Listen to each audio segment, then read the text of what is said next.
नमस्कार दोस्तों, आप सबका स्वागत है मेरे यूट्यूब चैनल के ऊपर। दोस्तों, कल हमने जो अपनी एनालिसिस किया था उसके अंदर हमने चर्चा साफ साफ कर दिया था कि यहाँ पर ऑलरेडी जो है अपना कॉलाइटर्स जो हैं वो गिव अप नहीं करके गए हैं। लेकिन हमने आपको बताया था कि भाई फ्यूचर्स के अंदर जो है वो शॉर्ट कवरिंग चालू हो चुकी थी कल ही। तो शॉर्ट कवरिंग अगर चालू हो चुकी है तो वहाँ पर नीचे का जो मूव होगा वो लिमिटेड होगा या फिर वहाँ पर वो नीचे का मूव नहीं आएगा। और मैंने आपको साथ साथ बताया भी था कि मैंने ऑलरेडी पुट सेलिंग की पोजीशंस होल्ड करके रखी हुई हैं। तो इट वाज ऑब्वियस कि यहाँ पर कि हम पहचान चुके थे पहले से पहले कि भाई फ्यूचर्स के अंदर शॉर्ट कवरिंग अगर हो चुकी है तो मतलब नीचे का डाउन साइड मूव लिमिटेड है या फिर नहीं आएगा। तो इसीलिए यहाँ पर हमने चर्चा किया था कि यहाँ पर मार्केट को थोड़ा बहुत ऊपर जरूर जाना चाहिए। बेशक से वहाँ पे कॉल राइटर्स ने गिव अप नहीं किया था कल, लेकिन अगर आज आप ऑप्शन चेन के ऊपर जाके चेक करोगे तो डेफिनेटली आज आपको समझ में आ जाएगा कि यहाँ पर पोजीशंस जो है वो यहाँ पर गिव अप कर चुकी हैं। जो पोजीशंस है वो यहाँ पर पूरे के पूरे कॉल राइटर्स मतलब मैक्सिमम कॉल राइटर्स जो है पोजीशंस क्लोज कर चुके हैं। तो अल्टीमेटली ये हमने कल डिसाइड किया था कि भाई क्योंकि फ्यूचर्स में शॉर्ट कवरिंग हो चुकी है तो हो सकता है कि आज ये कॉल राइटर्स अपनी पोजीशंस क्लोज करेंगे, और दोस्तों वैसा ही हुआ। तो ये एक्चुअली में ये हुआ क्यों, और ये मैंने पहले से पहले क्यों बोला था। तो दोस्तों होता क्या है कि जनरली प्रीमियम डीके का बेनिफिट उठाया जाता है। तो अगर आप ये समझेंगे कि भाई ये जो कॉल राइटर हैं जो कि 17,300 पे थे कल एक्टिव, तो इनको आप ये समझेंगे भाई इनको तो लॉस हो गया। लेकिन मैं आपको सही बताता हूँ कि इनको लॉस नहीं हुआ है, क्योंकि ये लोग प्रीमियम डीके का बेनिफिट उठाते हैं। अगर आप इसको देखेंगे कि इनको लॉस क्यों नहीं हुआ है तो पहले तो आपको ये समझना होगा कि पोजीशंस बनी कब थी। ये पोजीशंस दोस्तों बनी थी फ्राइडे के दिन, ठीक है, जब मार्केट को नीचे लेकर आया गया था। तो हम चेक करेंगे भाई फ्राइडे के दिन जो ये प्रीमियम है, ये 17,300 का प्रीमियम कितना था। तो अगर आप चेक करेंगे इसको, इसकी हिस्ट्री चेक करेंगे तो आपको यहाँ पे समझ में आ जाएगा कि ये लोग प्रॉफिट में ही निकले हैं। अभी इनको लॉस बिल्कुल भी नहीं हुआ है। तो 17,300 के ऊपर जो कॉल राइटर्स थे उनको उनको आप देखेंगे तो आपको पता लगेगा कि यहाँ पे 4 तारीख को जो प्रीमियम था वो एक्चुअली में 280 रुपये के आसपास इनका क्लोजिंग हुआ था। मतलब मार्केट का जो 4 तारीख को फ्राइडे को ये जो प्रीमियम था वो 280 पे जब मार्केट गिर चुका था तब जाके क्लोज हुआ था, इसका मतलब। और जो इसका हाई था, आप इसका ओपन प्राइस भी चेक करेंगे तो 334 रुपए के आसपास इनका ओपन प्राइस था। तो आप सोच सकते हैं कि 334 का जो प्रीमियम है वो आज की डेट में उन्होंने पोजीशंस क्लोज कर दी हैं, मार्केट को भी ऊपर लेके आ चुके हैं, बट उसके बावजूद भी जो प्राइस है वो 189 रुपीज का ही है, ठीक है। तो इट मीन्स अब आप खुद समझदार होंगे तो आप समझ लीजिए जो प्राइस जो है 334 के ऊपर बेचा गया है, प्रीमियम को बेचा गया है कॉल लेटर्स के द्वारा, अगर वो 189 के ऊपर अभी भी खड़ा है पोजीशंस क्लोज करने के बाद, तो दोस्तों they are actually in the profit, they are not in the loss. तो इसको समझिए और इसको आप अपने दिमाग में डालिए कि ये पोजीशंस जो थी वो प्रीमियम डीके की वजह से, आप ये मत समझिएगा कि ये लोग लॉस में क्लोज कर रहे हैं, ये लोग प्रॉफिट में ही क्लोज कर रहे हैं, ठीक है। तो today even the market has gone up by 200 point, but still these positions are close only in the profit. मैंने भी आपको यहाँ पे लॉजिक बताया। दोस्तों समझ में आया होगा आपको, उम्मीद करता हूँ ऐसी। तो फिर दोस्तों चलते हैं फटाफट से आगे। चार्ट समझ लेते हैं पहले। तो चार्ट जो है वो क्लियर है यहाँ पर कि ये ब्रेकआउट था ये ट्रेंड लाइन का। तो ब्रेकआउट के बाद मार्केट नीचे, फिर ऊपर, फिर नीचे। तो मतलब यहाँ पर ऑलरेडी 2 बार टेस्टिंग हो चुकी है। मार्केट अब थोड़ा ऊपर गया था, यहाँ पर मार्केट अब नीचे आया है। नीचे आने के बाद फिर मार्केट ने यहाँ पर रिवर्सल किया है। तो लेकिन अब यहाँ पर देखिएगा, ध्यान से समझिएगा कि जब मार्केट, एक चीज देखिएगा यहाँ पे ध्यान से समझिएगा तो पूरा प्रॉपर आपको समझ में आ जाएगा कि मार्केट जब ऊपर जा रही है ना तो वहां पे आपको एवरेज वॉल्यूम जो है वो डिक्रीज होता हुआ दिख रहा है। मतलब मार्केट जो ऊपर जा रही है वहां पर जो है मार्केट के अंदर वॉल्यूम की कमी है। This is not good sign. पहली चीज, मार्केट तो ऊपर जा रही है, हम लोगों ने भी उसको पिक किया कि हाँ मार्केट ऊपर जाएगी, हम लोग इस अपसाइड मूव को प्ले भी कर रहे हैं, कोई दिक्कत नहीं है। एज ए ट्रेडिंग पर्पस हम इसको प्ले कर सकते हैं। लेकिन हम जो स्ट्रेंथ देखेंगे मार्केट की वो वॉल्यूम के साथ अगर मैच करके देखेंगे तो वॉल्यूम की जो 20 डेज मूविंग एवरेज की जो लाइन है वो नीचे की तरफ स्लोप कर रही है, मार्केट ऊपर की तरफ जा रही है। इसका मतलब मार्केट के अंदर स्ट्रेंथ की अभी भी कमी है, इस बात का आप ख्याल रखिएगा, ठीक है। तो ये चीज बहुत इंपॉर्टेंट होती है, वॉल्यूम एनालिसिस करना भी बहुत इंपॉर्टेंट होता है, वो मैंने आपको करके दिखा दिया है। प्राइस एक्शन की बात करें तो प्राइस एक्शन अभी भी पॉजिटिव ही है, ठीक है। तो प्राइजेशन के बेसिस पे मुझे यहाँ पे केवल पॉजिटिवनेस नज़र आ रही है, only on basis of price action. अब यहाँ पे फटाफट देख लेते हैं कि फ्यूचर्स में क्या एक्टिविटी हुई है। तो फ्यूचर्स के अंदर आपको पता ही है कि आज जो है मतलब यहाँ पे देखने को मिलेगा आपको कि यहाँ पे जैसे कल शॉर्ट कवरिंग हुई थी, ऐसे ही आज भी शॉर्ट कवरिंग हुई है, यानी कि कोई भी फ्यूचर के अंदर फ्रेश पोजीशंस यहाँ पे आज भी कोई बिल्ड नहीं हुई हैं। तो मतलब सिंपल सी बात है, जो मार्केट ऊपर को लेके जाया जा रहा है वो केवल शॉर्ट कवरिंग की हेल्प से ही लेके जाया जा रहा है। और दोस्तों, बहुत लंबा अगर मार्केट को ट्रेंड अपसाइड का पूरा कैप्चर करना है या फिर बहुत लंबा मार्केट को ऊपर की तरफ ट्रेंड को लेकर जाना है, तो वहां पर फ्रेश लॉन्ग पोजीशंस बननी बहुत ज़रूरी है। मतलब फ्रेश लॉन्ग बिल्डअप होना बहुत ज़रूरी है फ्यूचर्स के अंदर। तो वो दोस्तों यहाँ पर मुझे नहीं दिखाई दे रहा है। बेशक से लगातार 2 दिन से मार्केट ऊपर जा रहा है just because of short covering rally, but यहाँ पर फ्रेश लॉन्ग बिल्डअप यहाँ पर बिल्कुल भी नहीं है।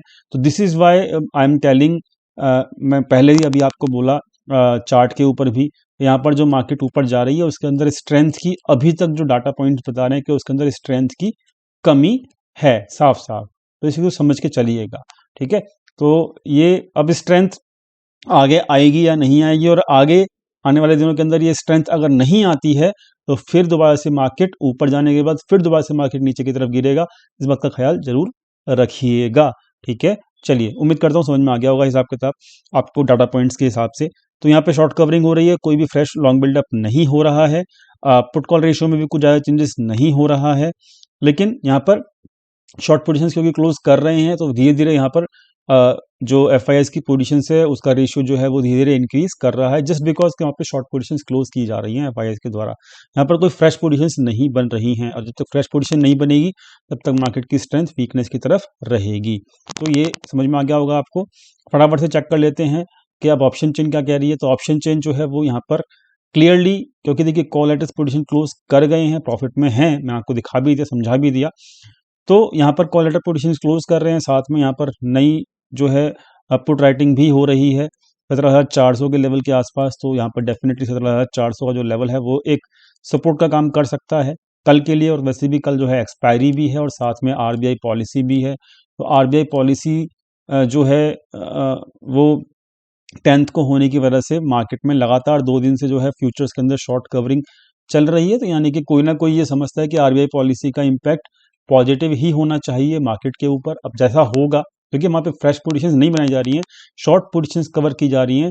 अब फ्रेश पोजीशंस कैसी बनती हैं मार्केट उसी पर रिएक्ट करेगा, लेकिन शॉर्ट कवरिंग जो है वो पूरी की पूरी कंप्लीट आई थिंक हो चुकी है उनकी।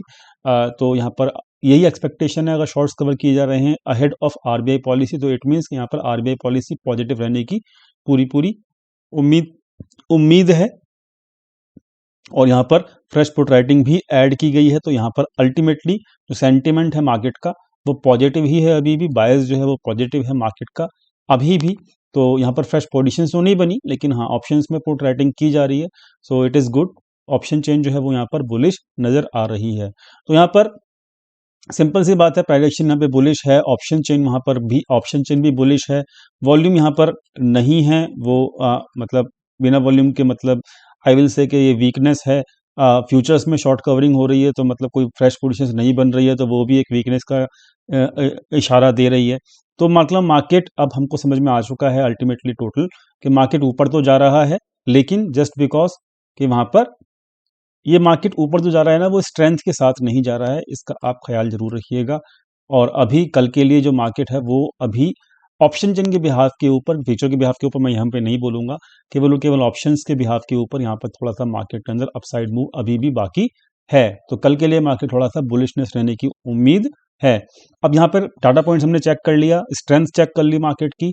तो यहाँ पर अब हम चेक कर लेते हैं हमारे लेवल्स। तो लेवल्स जो हैं कल के लिए मार्केट के अंदर, अब जो एक इंपॉर्टेंट लेवल रह गया है मार्केट को अचीव करने के लिए, वो लेवल रह गया है ये वाला, ठीक है ना, ये वाला लेवल।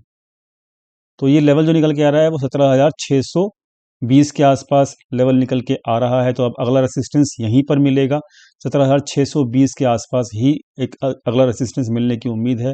तो अगर कल सब कुछ ठीक ठाक रहता है आरबीआई पॉलिसी के अंदर, और कल